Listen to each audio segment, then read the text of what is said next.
हरे राम राम राम हरे हरे, हरे कृष्णा कृष्णा कृष्णा हरे हरे, हरे Ram Ram Ram Hare Hare.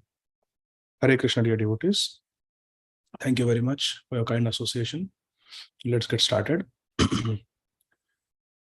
Om Ajnanatimirandhasya ज्ञानाञ्जनशलाकया चक्षुरुन्मिलितं येन तस्मै श्रीगुरवे नमः.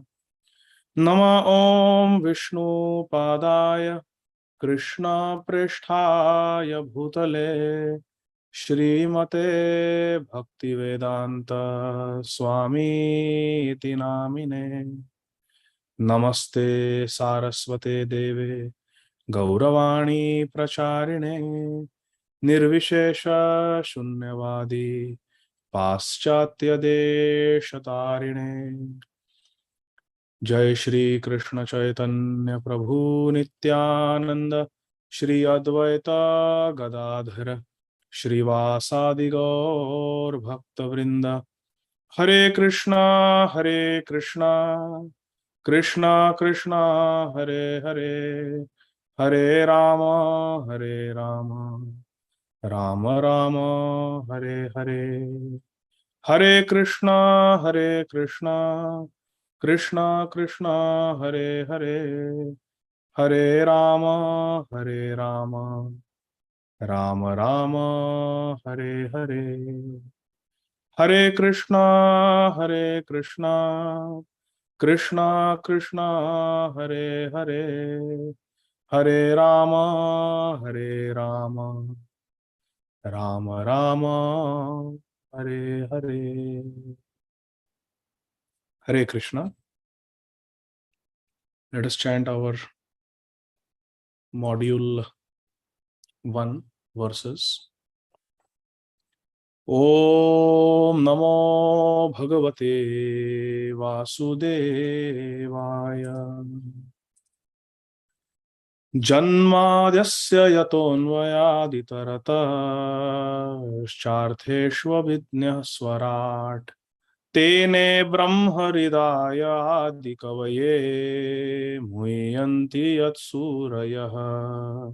तेजो वारि मृदां यथा विनिमयो यत्र त्रिसर्गो मृषा.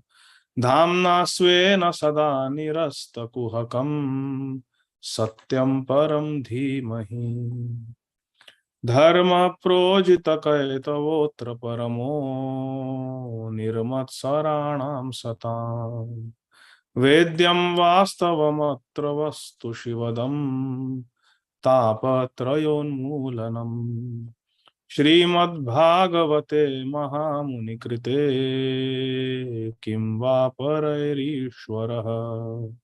सद्योरिद्यवरुध्यतेऽत्र कृतिभिः श्रुश्रुश्रुभिस्तत्क्षणात्. निगमकल्पतरोर्गलितं फलं शुकमुखादमृतं द्रवसंयुतं पिबत भागवतं रसमालयं. मुहुरहो रसिका भुवि भावुकाः. सवै पुंसां परो धर्मो यतो भक्तिरधोक्षजे. अहैतुक्य प्रतिहता ययात्मा सुप्रसीदति. वदन्ति तत्तत्त्वविदस् तत्त्वं यज्ञानमद्वयं. ब्रह्मेति परमात्मेति भगवान् इति शब्दते. अतः पुंभिर्द्विजश्रेष्ठा वर्णाश्रम विभागशः. स्वनुशिष्टस्य धर्मस्य संसिद्धिर्हरितोषणम्. एते चां सकला पुंसः कृष्णस्तु भगवान् स्वयं. इन्द्रारिव्याकुलं लोकं मृडयन्ति युगे युगे. तद्वाग्विसर्गो जनताघविप्लवो यस्मिन् प्रतिश्लोकमभद्यवत्यपि. नामान्यनन्तस्य यशोऽङ्कितानि यत् शृण्वन्ति गायन्ति गृह्णन्ति साधवः. यस्यां वै श्रूयमाणायां कृष्णे परमपुरुषे भक्तिरुत्पद्यते पुंसः शोकमोहभयापहा आत्मारामाश्च मुनयो निर्ग्रन्था पुरुक्रमे कुर्वन्त्यः तु किं भक्तिम् इत्थं भूतगुणो हरिः त्वयि मेऽनन्यविषया मतिर्मधुपते सख्रे धृतिमुद्वहता दद्धा गंगे वौघम् उदन्वती हरे Krishna Krishna Krishna Hare Hare Hare Ram Ram Ram Hare Hare. Hare Krishna, dear devotees. Thank you very much for your kind association. We'll continue our study of Granthara Śrīmad Bhāgavatam in our Bhakti Vaibhava course, Canto 1, Chapter 8, entitled Prayers of Queen Kunti. And we are going to read from verse number 45 onwards. Srimati Kunti Devi has offered very beautiful prayers to Lord Krishna. And now Srila Suta Goswami is describing what happened thereafter.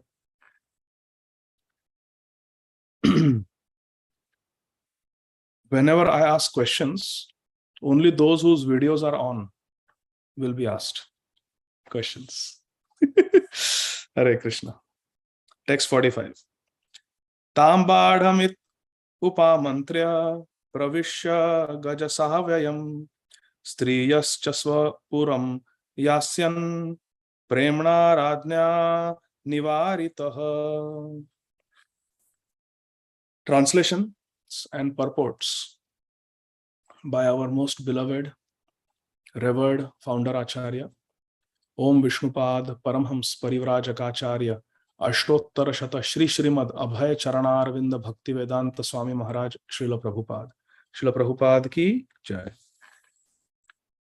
Translation, verse 45.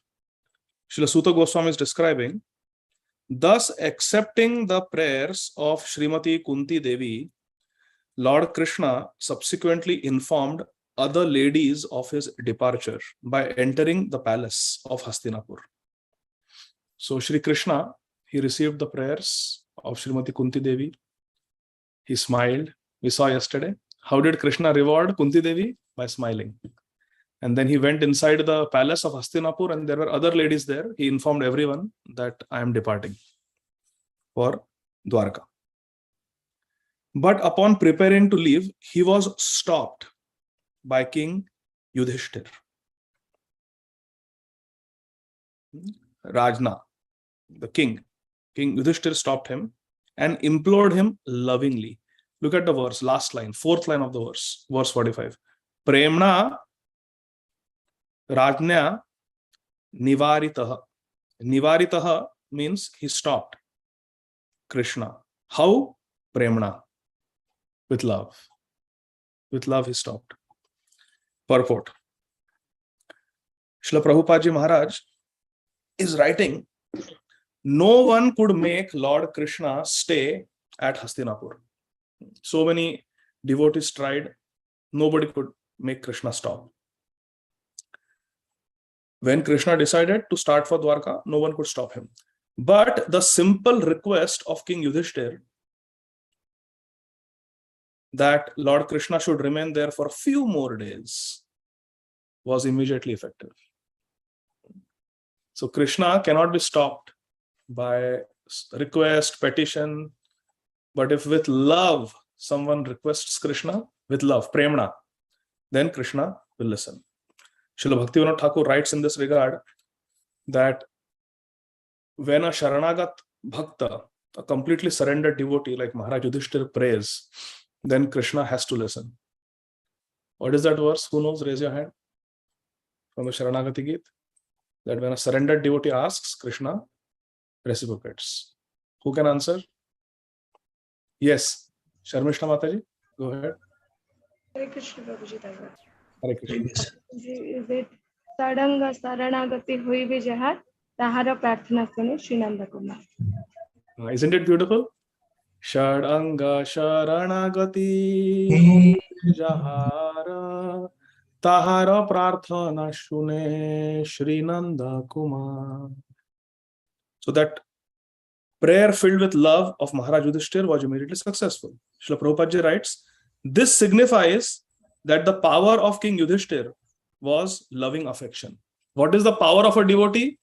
What is the bal of a bhakta? It is not biceps. It is not military power. It is not money. It is not influence. It is not memorization of shlokas. It is not knowledge of scriptures. What is it? Bhaktya tushyati kevalam nacharguna.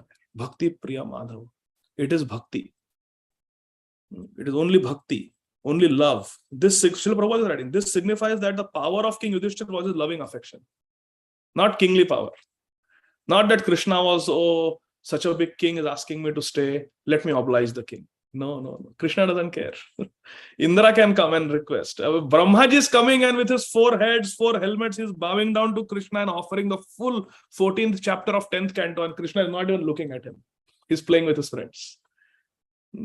Devendra, Indra is coming and he's begging forgiveness. Krishna is not even giving him audience. Krishna doesn't care. Only love can bind Krishna. And that is what Yudhishthira Maharaj had. God is thus conquered only by loving service. Look at Srila Prabhupada's beautiful words. God is thus conquered only by loving service. So my dear friends, we are doing Bhakti Vaibhava course.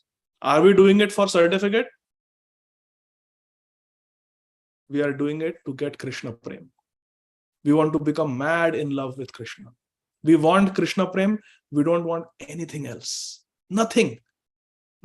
We just want to become Krishna Premi Jan.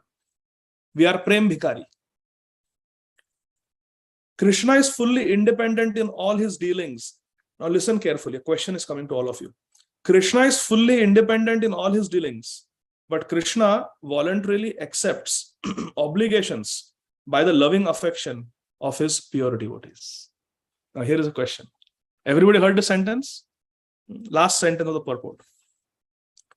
Krishna is fully independent, but he voluntarily accepts obligations by the loving affection of his pure devotees. Question is, please give an example from the Shastra where Krishna, because of his love for his devotees, he was conquered by the love of his devotee, and Krishna changed his own plan. Krishna changed his own plan to accommodate and listen to his pure devotee. Shama Kishori Mataji, please go ahead. Hare Krishna, Prabhuji, Dandavat Pranam. I think when he changed his plan of not picking up a weapon and he charged at Bhishma Dev and he became Rathangapani.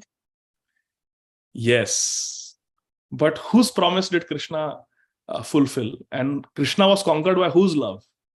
So Krishna fulfilled Bhishma Dev's promise to Arjun that, Bhishma Dev had said that he would either kill the one of the Pandavas, or he will make Krishna break his promise. So to protect Arjun, he actually broke his own promise that he would not pick up a weapon in the fight. So he did that because of his love for Bhishma Dev. Haribol! Yes, that is the answer. Bhishma Dev is the hero. Bhishma Dev is the hero. Yes, very good. That's what I wanted to hear. So Krishna broke his promise that I will not pick up any weapon to fulfill the promise of Bhishma Dev, because Bhishma Dev had said, I will make Krishna pick up. So Krishna was conquered by Bhishma Dev's love. Okay. Another example. Mukta Sangha Prabhu. So when Krishna came for peacemaking, so even though he was not invited for dinner and hospitality, he chose Vidura because of love. Yes, he was conquered by love. Yes. Specifically, we are saying here that although Krishna is independent in his dealings, which means Krishna wants to do something. That is the question. Krishna wants to do something. Like Krishna does not want to take weapons. That is Krishna's vrat. But Krishna broke his plans to accommodate a loving devotee. That is the question. But you are right. He went to the house of Vidurani and accepted the banana peels out of love, even though there was chappan bhog cooked by Duryodhan. He didn't care. But can someone give me an example? Shama Vallabi Mataji? To protect Parikshit Maharaj, we studied some classes before us. Krishna, even though the war was not over, he Okay, lifted. very nice, very nice. Shama Vallavi Mata is quoting from Srila Prabhupada's purport. Very good. I like that. Okay. Sandeep Prabhu opened his video because he wants to be asked the question. He knows I will not ask if the video is closed. Okay, go ahead, Sandeep Prabhu. Hare Krishna, Prabhuji. Yes, Prabhuji. I just thought, okay. आप driving तो नहीं कर रहे हैं प्रभु? You're no, Prabhuji, stationary? I just reached home. Okay. We all want to go home, back back to Godhead. You have reached already. Hari bol. So, Prabhuji, I was remembering that verse. Somatu Spinna Gatraya. Yashoda Mai was running behind Krishna. So Krishna was running and then he got tied up by the love of Yashoda Mai. Okay, very nice example. Very nice example. Thank you. Prabhuji, and same corollary I was correlating with the Mahaprabhu. He wanted to go to Vrindavan. Yes, Sanatan Goswami. Yes, actually that is the example I was looking for from Gaur Leela. Everybody heard Sandeep Prabhu? Mahaprabhu's plan was to go to Vrindavan. He came to Ramkeli and Sanatan Goswami said, Mahaprabhu, Vrindavan is a place for bhajan. It is not a place to go with millions of followers. It will be crowded. Vrindavan will become overcrowded. So you go later on alone or with 1 or 2 servants. Mahaprabhu said, okay. He returned to Jagannath Puri. He went to Kanai Natshala and returned. And then he went separately with Balabhadra Bhattacharya. Very nice, Sandeep Prabhu. Very nice. Now, one more question. Let's see who can answer this. Srila Prabhupada also did this. Srila Prabhupada has had his plan, but he changed his plan to accommodate the love of his disciple. In his Ante Leela. Very Ante Leela. Last chapter of his Ante Leela. Who can answer? Okay, Ramsham Prabhu? Hare Krishna, Prabhuji, Dandavata Pranam. Yes, so Srila Prabhupada wanted to stay in the Gita Nagari. Okay. Yeah, so at the last moment, he finally decided to go to the Vrindavan. No. See, that is different. Srila Prabhupada went as an acharya to teach that one should try to leave one's body in Vrindavan. But I'm saying Prabhupada had his plan, but because of the loving prayers of his devotees, he changed his plan. Ananya. Hare Krishna, Prabhuji, Dandavata Pranam. Prabhuji, in the extreme Ante Leela, as you told, I remember that you were reading from Srila Prabhupada Leelamrit, and there was a pastime that Srila Prabhupada wanted to travel all around Vrindavan in cart, a bullock cart, but Srila Prabhupada was very weak. Not all around Vrindavan. Not all around Vrindavan. Where Srila Prabhupada wanted to go? Govardhan. Yes, he wanted to Govardhan Parikrama. And Srila Tamal Krishna Goswami Maharaj and Srila Bhakti Tirtha Swami Maharaj requested that, no, Prabhupada, your health is very worse, and so you can't travel in bullock cart. Although Srila Loknath Swami Maharaj had made all arrangements, very first class bullock cart and everything, but Tamal Krishna Goswami Maharaj could not sleep at night. He said, Prabhupada, my blood pressure is increasing, my heart rate is increasing, I'm so in such anxiety here, even karvat badalne ke liye, even to turn on one side, it takes 2-3 disciples to turn you. You're so weak. How will you'll get jostled in that bullock cart. There are no proper roads around Govardhan. Please don't go, Prabhupada, please. Prabhupada said, okay. Very nice examples. Okay, we'll go to next verse number 46. Vyasadyair Ishware Hadne Krishnena Adbhuta Karmana Prabodhito Pitihasair Nabudhyata Sucharpitaha.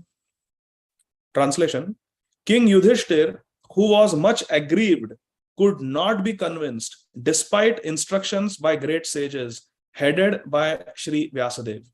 And Lord Krishna himself, the performer of superhuman feats, and despite all historical evidence.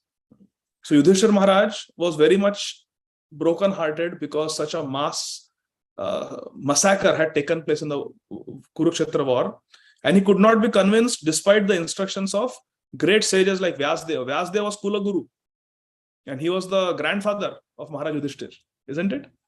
But still he could not convince. And Krishna himself tried, but could not be convinced. Yudhishthir Maharaj was heartbroken. And here Krishna is addressed as Krishnena Adbhuta Karmana. Krishna Adbhut Karmana. Krishna who performs Adbhut Leela. amazing pastimes Krishna performs, such feats, superhuman feats he performs, but he could not perform the feat of convincing Yudhishthira Maharaj and pacifying his heart. So let's see why. What is the reason? Srila Prabhupada is going to reveal the mystery in the purport. The pious king Yudhishthira was mortified because of the mass massacre. Now please listen carefully. This is a very, very important principle. Duryodhan was there on the throne and he was doing well in his administration. Duryodhan was an able king. Not like Duryodhan was corrupt, incompetent, like today's politicians. He was competent. He was a very good administrator. So Duryodhan was there on the throne and he was doing well in the administration. And in one sense, there was no need of fighting because the administration was going on well. How people say nowadays, I am voting for this politician. Hurry, but he has done this. He was accused of murder. He was accused of this, that. They say, ठीक है, वो personal life है, but काम करता है. He's good in the office. He does his work. So I'm going to vote. I have heard it so many times. We don't care about the personal life, but it's not like that, my dear friends. There is no difference between personal life and political life. It is one life. It is one character. The question is of character. So one may say that there was no need for fighting. Now look what Srila Prabhupada is saying. But on the principle of justice,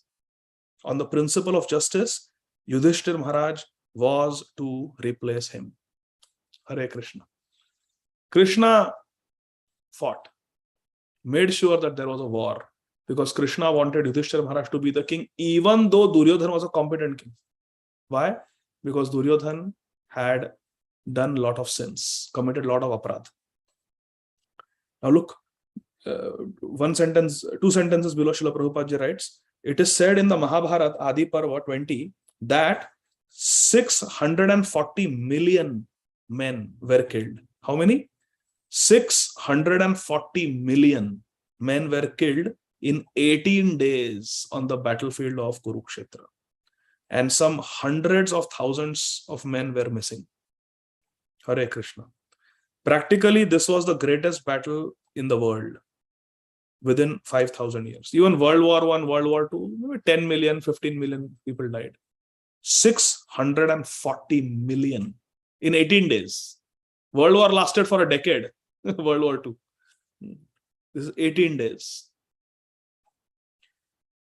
Practically, this was the greatest battle. Yes. This mass killing simply to make Maharaj Yudhishthira the king was too mortifying. So he tried to be convinced with evidences from histories by great sages like Srila Vyasadeva. He is the author of Śrīmad Bhāgavatam. And Lord Krishna himself, he tried to be convinced that the fight was justified because the cause was justified. Vyasadeva, Lord Krishna, they tried to convince Maharaj Yudhishthira, don't worry, it was not your fault.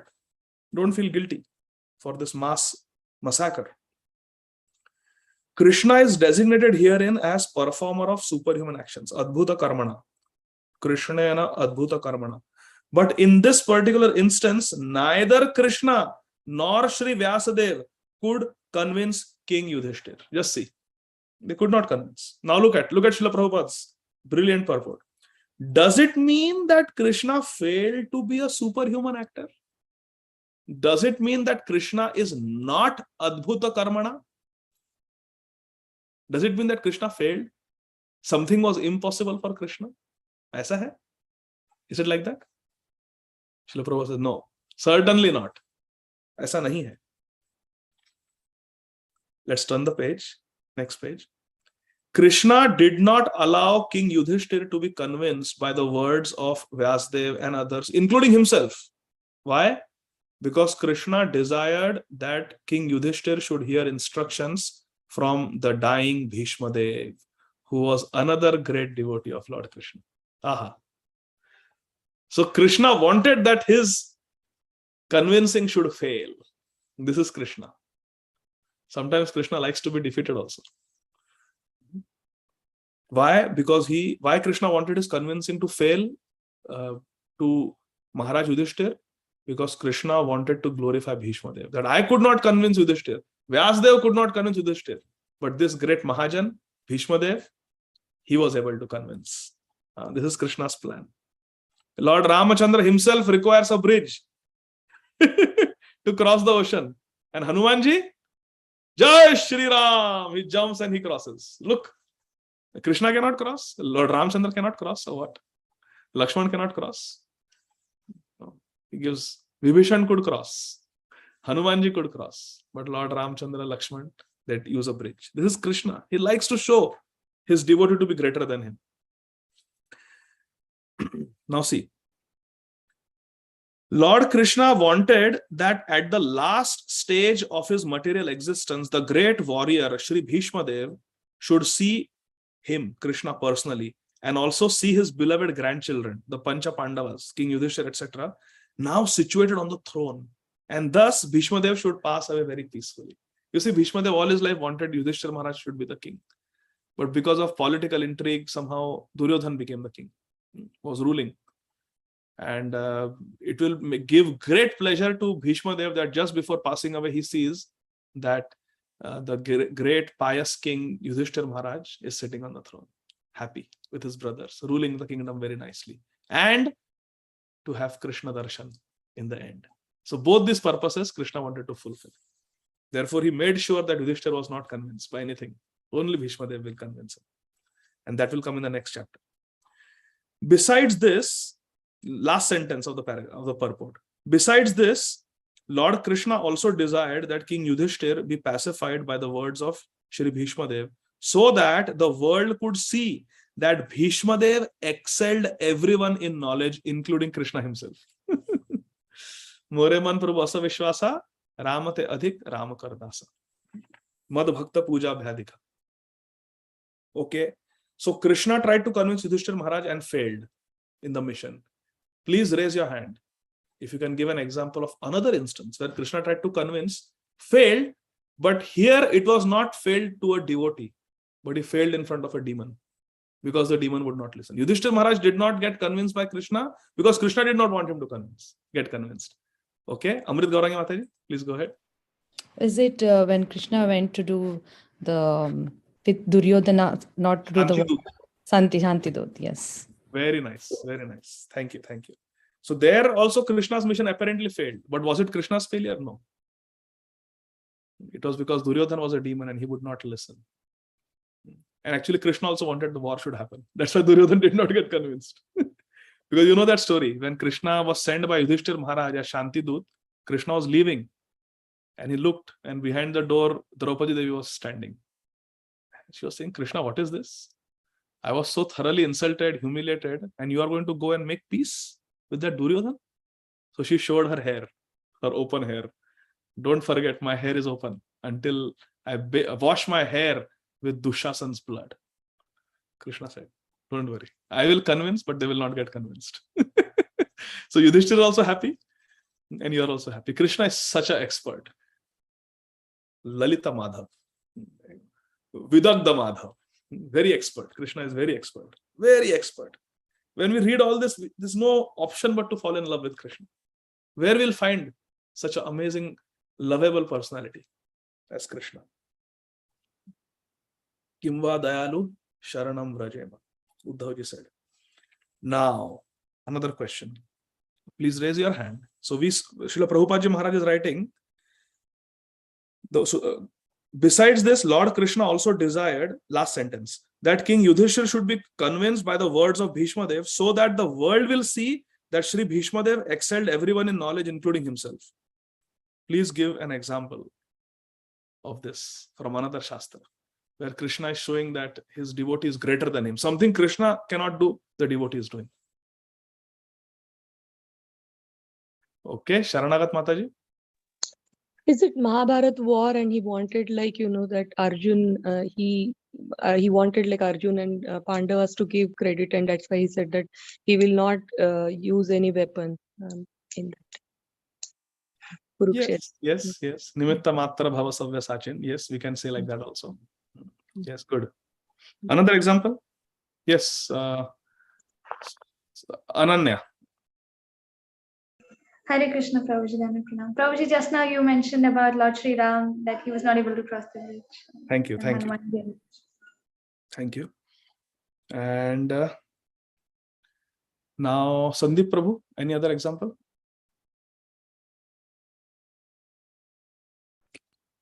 Hare Krishna, Prabhuji. Prabhuji, as you were mentioning about the knowledge, so I was thinking Mahaprabhu's discussion with Ramanand Rai. Okay, very nice. Very nice. Mahaprabhu he knows everything, but he is wanting the world to hear from the lotus mouth of Ramananda Rai. Very nice. Okay, Kirta Sundari Mataji. Hare Krishna, Prabhuji. Hare I was Krishna. also reflecting in Chaitanya Leela where Gopala Guru instructed Mahaprabhu. The pastime. Gopal Guru Goswami. Yeah. Yes. So that pastime I've heard it differently. Yeah, but does it fit in this example? Yes, definitely. Mahaprabhu, yes. Very nice example. Gopal Guru Goswami. Can someone give an example from Srila Prabhupada Leela?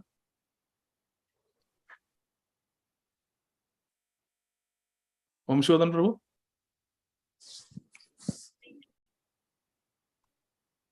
You're driving, Prabhu. Be careful. Don't answer while driving.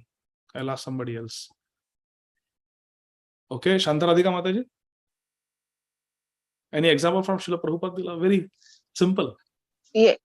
Bhakti Siddhanta Saraswati said he glorified Srila Prabhupada. He said my warrior will come and he will spread the mission to all over the world. Like he could not do, but he preferred Srila Prabhupada will come and he will spread the mission of Chaitanya Mahaprabhu. Yes, Sri Chaitanya Mahaprabhu. Yes, and also Srila Prabhupada was asked once that Sri Chaitanya Mahaprabhu could have taken the holy name all over the world. Why he could not do? He's Bhagwan. He's Yuga Avatar. He could have done it. Mahaprabhu said yes. Srila Prabhupada said yes. Mahaprabhu could have done that very easily. But he left it for us. He left that work for us. So same example. That Krishna wants to show that his devotee is greater. The Mahaprabhu only preached in Bengal, South India, and he's showing that his Prabhupada, his Senapati Bhakta, can preach all over the world. This is Krishna's mood. Verse 47. Aharaja dharma suta chintayan suridam vadham prakritenatmana vipraha snehamoha vasham gataha. Translation: King Yudhishthir, the son of Dharma, his Dharma Suta, because he's son of Yamraji, who is Dharmaraj, Mahajan. King Yudhishthir, overwhelmed by the death of his friends, was aggrieved just like a common materialistic man. Prakritenatmana vipra. O sages, Suta Goswami is telling Shaunakadi Rishis, O sages, King Yudhishthir was lamenting and he was aggrieved at the death of so many people like a common man, materialistic man. Thus, deluded by affection, sneha moha, deluded by affection, he began to speak.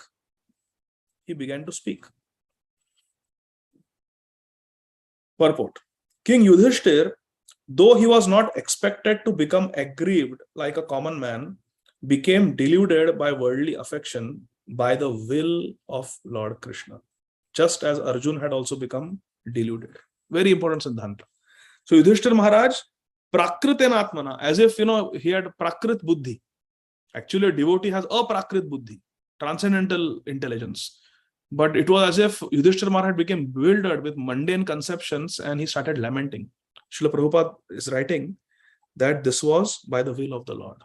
Krishna arranges that Parishit Maharaj will put a dead snake around the neck of Shamik Rishi. How can a pious king like Parishit Maharaj ever do that? Insult a sadhu like that? No. How can Arjun start shaking and trembling and sweating and his Gandhi voice falling? It doesn't even happen to us. How can such a great warrior like Arjun undergo such symptoms before a war? Very uncharacteristic, but this is Krishna's arrangement. Yudhishthira Maharaj also becoming overwhelmed with grief. It is Krishna's arrangement. We should not think that Yudhishthira Maharaj was having prakrit buddhi, although it is appeared, but no. It is Krishna's arrangement. Srila Prabhupada in Bhagavad Gita purport, one purport, Srila Prabhupada Ji Maharaj writes that when Lord Krishna spoke Bhagavad Gita to Arjun, everybody present on the battlefield could hear it. Srila Prabhupada writes like that. So it's not that only Arjun heard Bhagavad Gita. Everyone heard Bhagavad Gita. Even Yudhishthira Maharaj. So Yudhishthira Maharaj knows. Dehi nosmin yatha dehe kaumaram yavanam jara. Tatha dehantara prapti dhiras tatrana muhyati. He is dhira. But he is becoming sneha moha vasham. So that is Krishna's arrangement. Srila Prabhupada elaborates that in the next section of the purport. Everyone is duty bound according to one's occupational duties. A Kshatriya is bound to fight for the right cause and regardless of the opposite party. Yes, that is the duty of a Kshatriya. Yudhyascha apalayana. A Kshatriya never turns his back and runs away. That's a characteristic of Kshatriya. In such discharge of duty, one should not be disturbed by annihilation of the material body, which is only an external dress of the living soul. Vasamsi Jaranani Yatha Vihai. All this was perfectly known to Maharaj Yudhishthir, but by the will of Lord Krishna, he became just like a common man because there was another great idea behind this delusion. Yudhishthir Maharaj getting deluded. Krishna's plan is that what is the plan? That King Yudhishthir would be instructed by Shri Bhishma Dev, just as Arjuna was instructed by Lord Krishna himself. Aha. What a wonderful plan Krishna is having. Verse number 48. In the interest of time, we will just read the translation straight. King Yudhishthir said, "Oh my Lord, I am the most sinful man. I am the most sinful man. Just see my heart, which is full of ignorance. Adnyanam Ridhi. My heart is filled with ignorance. This body, which is ultimately meant for others, has killed many, many phalanxes of men. Parakasyeva dehasya. This body is meant for others, and still for this body's sake, I have killed akshahuni after akshahuni of soldiers." Now purport, very interesting. Srila Prabhupada Ji Maharaj writes, a solid phalanx of 21,870 rath, chariots, 21,870 equal number elephants, 109,650 infantry. Infantry means foot soldiers. And 65,600 cavalry. Cavalry means soldiers who fight on horseback. Is called one akshauhini. One akshauhini is so many, almost more than 200,000 soldiers. And many akshauhinis were killed on the battlefield of Kurukshetra. Many such akshauhinis were destroyed on the battlefield of Kurukshetra.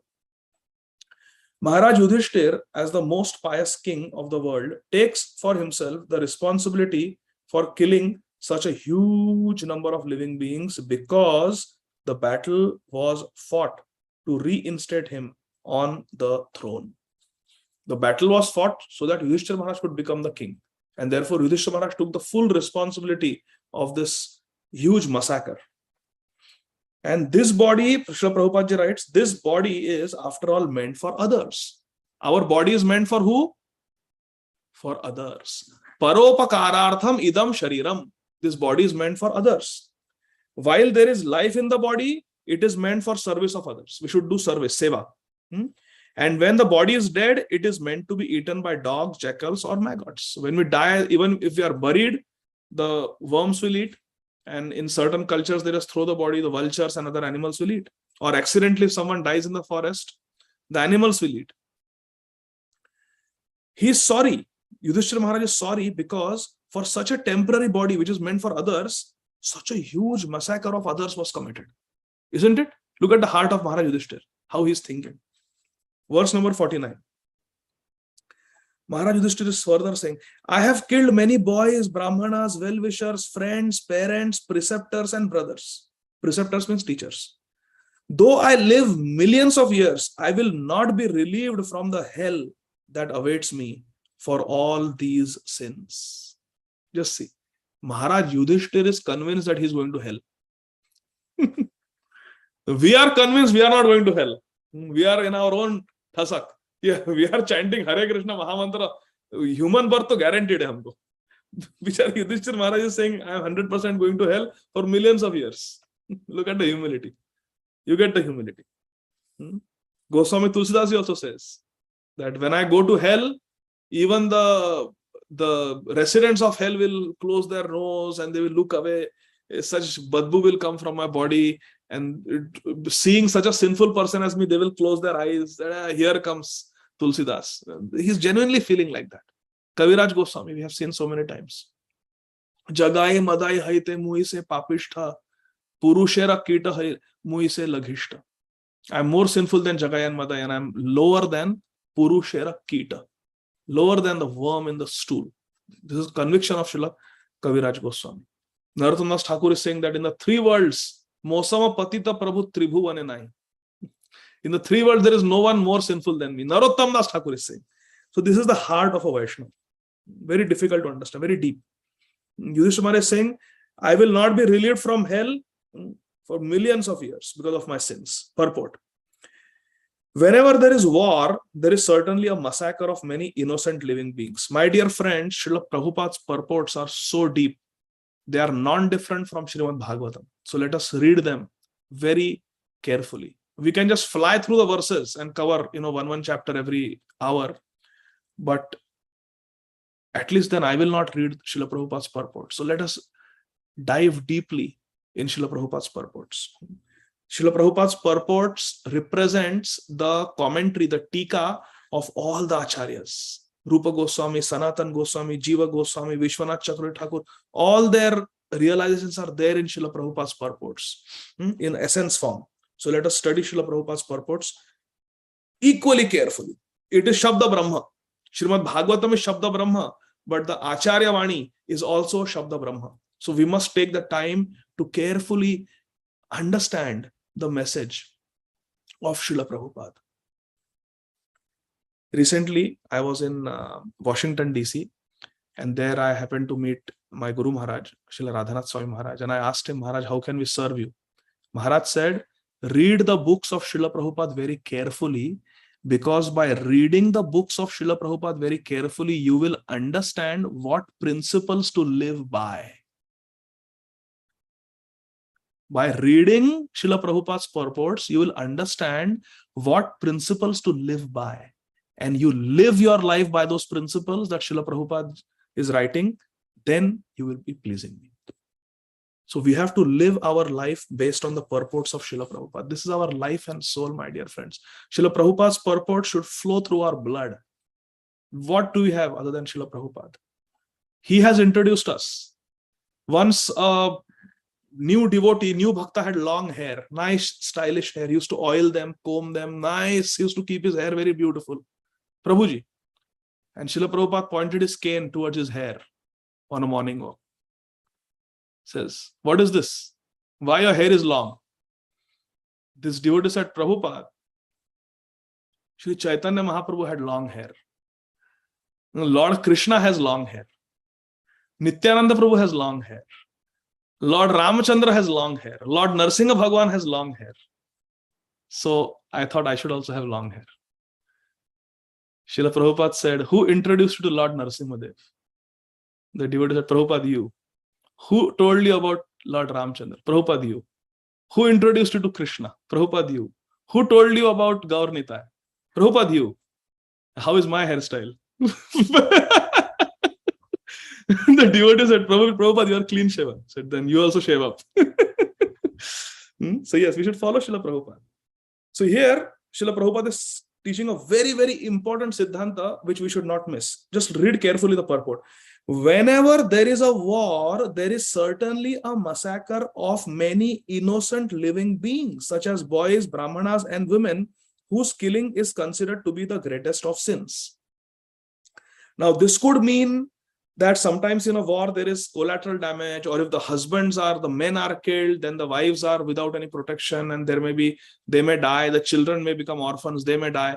That may be one thing. Or it could be in the modern warfare, that there are so many nuclear bombs going on, and powerful explosions are going on, shooting is going on, and there are civilian casualties. Like in the World War, there were hundreds of thousands of civilian casualties. So it could mean both. Whenever there is a war, certainly there is a massacre of many innocent living beings, such as boys, brahmanas, women, whose killing is considered to be the greatest of sins. They are all innocent creatures, and in all circumstances, killing of them is forbidden in the scriptures. Maharaj Yudhishthir was aware of these mass killings. So now let us ponder here. Whenever there is some murder or assassination, or there is massacre, there is genocide, we should never think that, oh, this person died because of the previous karma. You see? Otherwise, Srila Prabhupada would not have used the word innocent. That's why we have to read Srila Prabhupada's purports very carefully. So, we know about law of karma, and we know that things happen to us because of karma. But this knowledge of law of karma is not to be applied in tragic situations on others. It can be applied to oneself. Kon kahu ke dukha sukha kar data, nijakrit karma bhoga suna bhrata. Or Brahmaji is saying, Dattenu kampam susamikshamano bhunjana evatma kritam vipakam. That all the suffering, vipakam, is coming because of atmakrit, because of my own karma. So we can apply law of karma to ourselves, but not to others. This is the Siddhanta here, my dear friends. Please pay attention. Srila Prabhupada is saying they are innocent. We should not say. I know one person, one devotee told me once that, oh, this 9/11, why make such a big deal about it? It was the karma of those passengers. That's why they died. So if we devotees become so hard-hearted, and we start thinking like this, we start applying our law of karma to others, then where is paradukha dukhi? Vaishnava is paradukha dukhi. So anybody suffering, it's your karma. Vasudeva, you have got leprosy, it's your karma. No, why? Sanatan Goswami, you have got skin disease, it's your karma. Draupadi Devi, you are being stripped, it's your karma. This is wrong. We should not, only Krishna knows who has what karma. Only Krishna knows what is prarabdha and what is misuse of free will. We don't know. So we should not judge others. We can tell ourselves that this is my karma, that's why I'm suffering. Not for others, never for others. Srila Prabhupada is saying, innocent living beings are being killed. They are all innocent creatures. And in all circumstances, killing them is forbidden in the scriptures. You see, if it was just law of karma, getting them, then why it will be forbidden? Why it will be innocent creatures they will be called? So this is the point I wanted to emphasize. We should not apply law of karma on others. It is very insensitive, and that is not the mood of Srila Prabhupada. And that is not the mood of Yudhishthira Maharaj. Yudhishthira Maharaj doesn't say, oh, they died in battlefield of Kurukshetra. Krishna, it was your plan. You killed them. You are Kal. You said Kalosmi in Bhagavad Gita. You killed them. No. Maharaj Yudhishthira is taking the blame upon himself. Next verse, verse number 50. Maharaj Yudhishthira continues lamenting. There is no sin for a king who kills for the right cause. There is no sin for a king who kills for the right cause, who is engaged in maintaining his citizens. While maintaining the citizens, some miscreants have to be killed. There is no sin in that. But this injunction is not applicable to me. Hare Krishna. This injunction is not applicable to me. Maharaj Yudhishthira says, why? Let's look at Srila Prabhupada's purport. Maharaj Yudhishthira thought that although he was not actually involved in the administration of the kingdom, which was being carried on well by Duryodhana, Duryodhana was doing a good job without harm to the citizens. But Yudhishthira Maharaj caused the killing of so many living beings only for his personal gain of the kingdom from the hands of Duryodhana. To take the kingdom from Duryodhana, Yudhishthira Maharaj is thinking, I caused the killing of so many innocent people. Therefore, he's saying, this injunction does not apply to me because I was not the king. A king can kill in the course of taking care of the administrative duties. But I was not the king. I had no right to cause all this mass slaughter. So a devotee knows the Siddhanta that there is law of karma, but does not want to use the law of karma to justify his actions. Just see. Because he doesn't consider himself to be the king. He doesn't consider himself to be very pious. From Chaitanya Charitamrita Antya Leela, can someone raise your hand and give me an example of this? Where a devotee does not consider himself to be a devotee. He knows the Siddhanta that the devotee has certain facilities, certain exceptions, but he says, oh, that doesn't apply to me because I am not a devotee. Famous statement in Antya Leela. Who knows? A devotee says that, yes, whatever you are saying is true. It applies to a devotee, but I am not a Vaishnava.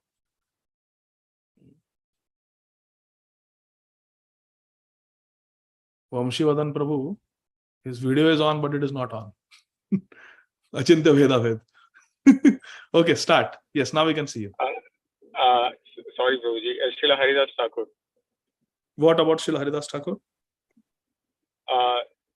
So Srila Haridas Thakur, even at the end of his life, he was still striving to chant the coda of his japa. When Sri Chaitanya Mahaprabhu came to see him, and he was actually crying, and he was saying, even if an insignificant ant like me dies, what is going to be the loss? So Yes. that was his mood. Mahaprabhu said that if you depart from this world, how will I live? I'm living for you. Said Mahaprabhu, don't put me in illusion. There are all your associates, all the Gaur Parshads are fit to stand on my head. What am I? I'm like an insignificant insect. If an insignificant insect dies, what is the loss to this world? He's not considering himself devotee. But I'm looking for something specific. That a Siddhanta was tried to be applied to a devotee, and devotee said Siddhanta is correct, but it doesn't apply to me. Just like Maharaj Yudhishthira saying that this injunction is there, the king doesn't get sin for killing in the course of administration. But this injunction does not apply to me. Yes, Ananya? Hare Krishna, Prabhuji, Dandavat Pranam. Prabhuji, is it King Prataprudra? Where? How? Like when King Prataprudra comes to serve Mahaprabhu in the guise of a Vaishnava. That's okay. It's good. But I'm looking for something very specific. Shantarathika Mataji? Ante Leela? And that was Madhya Leela, Ananya.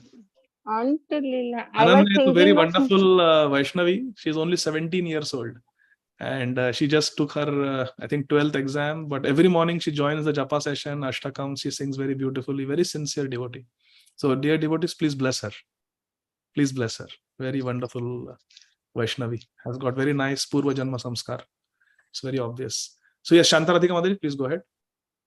Prabhuji, I was thinking of Murari Gupta, but that is not in Ante Leela. What about Murari Gupta? Like Chaitanya Mahaprabhu said him to chant Hare Krishna Mahamantra, but he said, no, I am not capable of chanting Hare Krishna because I am a devotee of Ram. No, that is a very nice. Die. That is very nice, Leela. But my question is very specific. That a particular Siddhanta is being applied to a devotee. The devotee says this Siddhanta is correct, but it cannot be applied to me because I am not Vaishnava. So this is, any final guess? Sarvapalak Ram Prabhu. Okay. So if nobody can answer, then 1, 2, 3. Kalidas. Kalidas. When he goes to the house of Jadu Thakur and gives him and his wife the mangoes, Jadu Thakur says, Kalidas, you are a relative of Raghunath Das Goswami. You are a great Vaishnava. You come from a high caste, whereas I am a Shudra. How can I accept gift from you? I should be serving you. He says, no. You are a great Vaishnava. You are always chanting. Yaha jivhagre vartate nama tubhyam. Aho batasva pachato gariyan. Yaha jivhagre vartate nama tubhyam. Kalidas quotes that verse that Jadu Thakur, you are always chanting Krishna Nam. So you can deliver even Brahmanas. You are so great. So therefore, please accept. So Jadu Thakur says, yeah, that shlok is correct from Śrīmad Bhāgavatam. Aho batasva pachato gariyam yaha jivhagre vartate namatu. That shlok is correct, but it doesn't apply to me, Kalidas, because that is for Vaishnavas. I am not a Vaishnava. I have no devotion. Very beautiful. That story is so intoxicating in Chaitanya Charitamrita. So that is the example. Okay? It doesn't apply to me. So that's what Maharaj, Yudhishthira Maharaj is thinking. Okay? Verse number 51. I have killed many friends of women, and I have thus caused enmity to such an extent that it is not possible to undo it by material welfare work. Yudhishthira Maharaj is saying, I have killed so many friends of women. Friends of women means so many men who were married to women. Means so many husbands I have killed. I have killed so many friends of women, and I have thus created enmity to such an extent that it is not possible to undo it by material welfare work. Srila Prabhupada's purport is very illuminating. Only 2 verses are there now, this verse and there is one more verse. So we'll finish the chapter today. The Grihamedis are those whose only business is to perform welfare work for the sake of material prosperity. Please pay attention. Srila Prabhupada is giving definition of Grihamedhi. Srila Prabhupada writes, and in this verse, if you look at the verse, see the verse. Śrīmad dhata bandhunam drohoyo sav ihot thitaha karmabhir grihamedhiyar naham kalpo vyapohitum. I have killed many friends of women, and thus I have caused enmity to such an extent that it is not possible to undo this by material welfare work. Srila Prabhupada writes in the purport, the Grihamedis are those whose only business is to perform welfare work for the sake of material prosperity. So one who is always engaged in becoming materially prosperous and engaged in sense gratification is called a Grihamedi. Such material prosperity is sometimes hampered by sinful activities. If we do papa karma, our enjoyment will be curtailed, correct? As you sow, so shall you reap. If you perform sin, we will suffer. If you perform pious activities, we will enjoy. So a Grihamedi is very much apt, very much liable to commit sin. So Srila Prabhupada says, such material prosperity is sometimes hampered by sinful activities. For the materialist is sure to commit sins. A materialist is sure to commit sins, knowingly, unknowingly. To get relief from such sinful reactions, the Vedas prescribe several kinds of sacrifices. It is said in the Vedas, for example, that by performing the Ashwamedh Yajna, horse sacrifice, one can get relief from even Brahma Hatya, killing of a Brahmana. Okay? So one can do Ashwamedha Yajna and nullify Brahma Hatya. So these things are there. You do Agnihotra Yajna, you do Gomedha Yajna. You can counteract different sins by performing this yajnas. Relief from sins. Further, Srila Prabhupada writes, one sentence below in the next paragraph, in war, either the husband or the brother or even the father or sons go to fight. And when they are killed, a fresh enmity is created. A man is killed. That man's brother will become an enemy. Hey, you have killed my brother. Badla lunga. Revenge. So you kill one person, that soldier's son, brother, father, everybody is becoming your enemy. So you kill one person in war and you are creating 3-4 enemies. And when they are killed, a fresh enmity is created. And thus a chain of actions and reactions increases, which is not possible to be counteracted even by thousands of Ashwamedh Yajnas. Because Maharaj Yudhishthira performed Ashwamedh Yajna after the Kurukshetra war. I think he performed 3 Ashwamedh Yajnas. But not enough, because you have so many sins are there. Next paragraph, last paragraph. The way of work means law of karma. The way of work means the law of karma. The law of karma is like that, Srila Prabhupada says. Very stringent. It creates one action and another reaction simultaneously, and thus increases the chain of material activities, binding the performer in material bondage. We become tied up. In Shri Bhagavad Gita Ji 9.27 and 28, the remedy is suggested that such actions and reactions of the path of work can be checked only when work is done on behalf of the Supreme Lord. Only when we offer our work to Krishna. Only when we work for Krishna. Mat karma krid. Mat paramo. If you work for Krishna, then it becomes a karma. Karma is cut. The battle of Kurukshetra was actually fought by the will of the Supreme Lord Shri Krishna. Therefore, factually, no sin whatsoever touched the Pandavas, who were only order carriers of the Lord. Nimitta matra bhava sabya. For others, on the other hand, think of all the modern leaders, Hitler, Putin and all these world leaders, even the Vietnam War, Gulf War, all these wars. For others who declare war out of personal interest, the whole responsibility lies on them. Hare Krishna. Only if Krishna has sanctioned the war, there is no responsibility. It is a karma. You're working for Krishna. But when there is a war for personal desires, personal benefit, personal ambitions, all the responsibility is there. So very, very powerful purport. See, when we read Srila Prabhupada's purports, all these philosophical truths, all these siddhantas, they become so clear, isn't it? Completely, there's no confusion if we simply read Srila Prabhupada's books. Text 52. Yatha pankena pankambha surayava surakritam bhuta hatyam tathaevaikam nayadner marshtum arhati. Translation: as it is not possible to filter muddy water through mud or purify a wine-stained pot with wine, it is not possible to counteract the killing of men by killing animals. In animal sacrifice, the animal is killed. Now look at Srila Prabhupada's brilliant purport. Ashwamedh yajnas or Gomedh yajnas, sacrifices in which a horse or a bull is sacrificed, were not, of course, for the purpose of killing the animals. A question is coming up to all of you. Please pay attention. Lord Sri Chaitanya Mahaprabhu said that such animals sacrificed on the altar of Yajna were rejuvenated and a new life was given to them. So these Yajnas were performed just to prove the efficacy of the Vedic hymns. Question is, where is this coming from? In the purport of first canto of Śrīmad Bhāgavatam, Srila Prabhupada is saying that Lord Chaitanya Mahaprabhu said like this. But where does Mahaprabhu say this? Yes, Ramsham Prabhu. Yeah, Ādi Lila. Yes. Yeah. Yes. Second volume Ādi Lila in the conversation with? Conversation, I don't remember. Chand Kazi. Yeah, Chand Kazi, correct.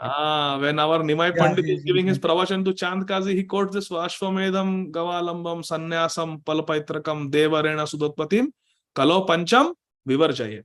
Right. Then Chand Kazi is also asking like, then Hindus also, they kill the... He asked that question and Mahaprabhu gives this answer. So Srila Prabhupada is quoting that. See, Srila Prabhupada has digested all the scriptures. And like an acharya, he is giving, quoting from here and there. So we should study Srila Prabhupada's purports very carefully. They're so deep. By recitation of the hymns of the Vedas in the proper way, certainly the performer gets relief from the reactions of sins. But in case of such sacrifices improperly done under inexpert management, surely one has to become responsible for animal sacrifice. Now in Kali Yuga, all these bakras who are killed, I have seen in Nepal, I had gone, so many goats, they are bali ka bakra we say, they are slaughtered on Dashera. There are literally streams of blood flowing everywhere. It's very horrible. Hindus are doing this. So this is nonsense. This is Kalau Pancham Vivarjaya. These 5 things are banned in Kali Yuga. Animal sacrifice is banned. Why? Because in the previous ages, the Brahmanas were so perfect, they would chant the mantra and the animal was killed and immediately the animal got a new body. Nice, youthful body. So there is no loss to the animal. In fact, the animal gets benefited and people also become convinced about the power of mantra, Vedic mantras. So it was a win-win situation and the sins get nullified. So it was a win-win situation. But in Kali Yuga, this is not possible. Now look at Srila Prabhupada's heart is coming out. In this age of quarrel and hypocrisy, Kali Yuga, there is no possibility of performing the yajnas perfectly for want of expert brahmanas who are able to conduct such yajnas. There are no brahmanas like that to conduct. So in Kali Yuga, this yajna is not possible. Like if somebody needs a heart transplant surgery, if there is no heart transplant surgeon, there is no heart transplant team, can you get a heart transplant? No, it's not possible. Maharaj Yudhishthir therefore gives a hint. Look what Maharaj Yudhishthir is saying. It is not possible to counteract the killing of men in battle by killing animals in Yajna. Just see. So Srila Prabhupada is connecting that to Maharaj Yudhishthir therefore gives a hint in Dwapar Yuga to performing sacrifices in the age of Kali. In the Kali Yuga, only sacrifice recommended is performance of Harinam Yajna, inaugurated by Lord Shri Chaitanya Mahaprabhu. Kriteya dhyayato Vishnum, Tretayam edato makhai, Dwapare paricharyayam, Kalautad Hari Kirtanad. So Srila Prabhupada is saying that the only sacrifice recommended in Kali Yuga is Harinam Sankirtan Yajna. And Srila Prabhupada says that the whole purpose therefore is served when everything is done for the will of Lord Krishna. Whatever Lord Krishna wants. In Śrīmad Bhāgavatam, Krishna has clearly said that Kaler dosha nidhera janastyoika mahan guna kirtana deva krishnasya mukta sangha param rajet nama sankirtanam yasya sarva papa pranashan. Like that. So Nam Sankirtan has to be done. And this is possible only for the devotees. Krishna Varnam Tisa Krishnam Sango Pangastra Parshadam Yadne Sankirtana Prayer Yajanti Hi Sumedasa. Thus end the Bhaktivedanta purports of the first canto, 8th chapter of the Śrīmad Bhāgavatam, entitled Prayers of Queen Kunti and Parikshit Saved. So Srila Prabhupada is concluding this chapter by saying that in Kali Yuga we must all perform Harinam Yajna. And Srila Prabhupada's mood was to take this Harinam Sankirtan all over the world on the order of Sri Chaitanya Mahaprabhu. Prithivitya cha nagaradi gram sarvatra prachar haive mora naam. Mahaprabhu wanted, and Srila Prabhupada, being Senapati Bhakta, is wanting to spread this Harinam all over the world, my dear friends. If we read Srila Prabhupada Leelamrit, if we hear from Srila Prabhupada's disciples, like His Grace Kaivalya Prabhuji, who is blessing all of us with his kind presence. When we hear Srila Prabhupada's disciples speak their memories of Srila Prabhupada, we come to know Srila Prabhupada's mood. Srila Prabhupada just wanted to recruit everyone in this Harinam Sankirtan movement. Today I was hearing His Grace Brahmananda Prabhu, disciple of Srila Prabhupada, very senior disciple of Srila Prabhupada. It is said that the two boys who were dancing in Tompkins Square Park when Srila Prabhupada performed the first Harinam Sankirtan in America, in the Western Hemisphere, two boys came and danced. And they were Achyutananda Prabhu and Brahmananda Prabhu. His name was Bruce. First to come and dance in Harinam Sankirtan. Very special soul. Left his body in Shri Vrindavan Dham. Went back. Srila Prabhupada took him back to Godhead. Brahmananda Prabhu. So Brahmananda Prabhu was saying that he became a devotee. He became a student of Srila Prabhupada. He had just completed a course in English reading. And he got a job as a English teacher to teach reading to students who were challenged. Special. He had got special training. And his job was supposed to start next day. And he met Srila Prabhupada. And he was so inspired by Srila Prabhupada. He said, Prabhupada, I want to become a student. Prabhupada said, okay, but you have a job starting tomorrow. So then Brahmananda Prabhu asked Prabhupada, so Prabhupada, what should I do? Prabhupada said, you should work. You take up your job, you work, and you give the money for Krishna's service. So Brahmananda Prabhu said, okay. So for some time he did that. Then he became a very serious devotee. His brother also became a devotee, Gargamuni Prabhu. And then both of them joined full time. Srila Prabhupada really needed help in those days. So Brahmananda Prabhu's mother was quite upset that both my boys have joined this Swamiji. What's going on? They have renounced everything. So she came to meet Srila Prabhupada. And Srila Prabhupada was sitting with all these young boys and girls on the floor. There was no asan for Prabhupada. And he was, preaching to them.